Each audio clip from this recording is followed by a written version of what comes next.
მოგესალმებით მეგობრებო, გუშინწინეებზე ჩავწერე ატვფ-ს ლაივი.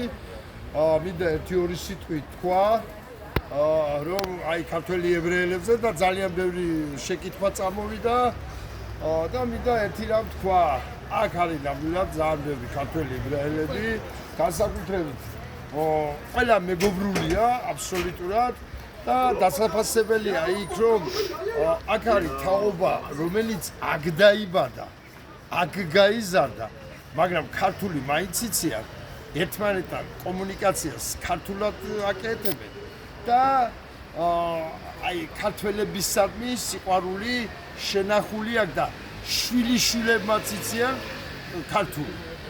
აი ეს არის ნამდვილად დასაფასებელი, რამე თუ ისინი გვიფასებენ ჩვენ სიყვარულს, რომელიც გვქონდა ებრაელი ერისადმი და მინდა ახლა ერთ-ერთი ლამაზი მაღაზი გაჩვენოთ, რომელსაც აგერ თვითონ ქართული სახელი აქვს ზურა გოლდ და ნახეთ არის ნამდვილად ქართული სიყვარულით გამსჭვალული ადამიანი.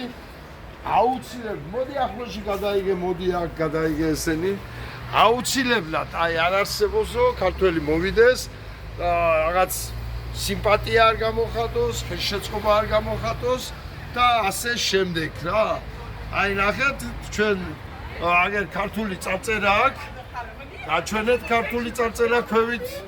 ჩვენ ვიყიდულობთ ოქროს, ნუ აღარ ყიდით აღარ დაწერა, ვიდო ყიდიან აპარა შედიან, მაგრამ აგრეთვე ყიდულობენ და რა ვიცი აგერ ნამდვილად კარგი ქართველი, რომელიც 12 წლის იყო, სხვათაშორის როჩამოიყვანენ, მაგრამ ქართული სული, ქართული გული შენარჩუნებული აქვს და რა ვიცი, აბა ქართველებო, ვინც მოხვდებით ატვფ-ში, იცოდეთ, რომ შეგიძლიათ ამ მაღაზიაში მოხვიდეთ, მიიღოთ ის სიტყვა და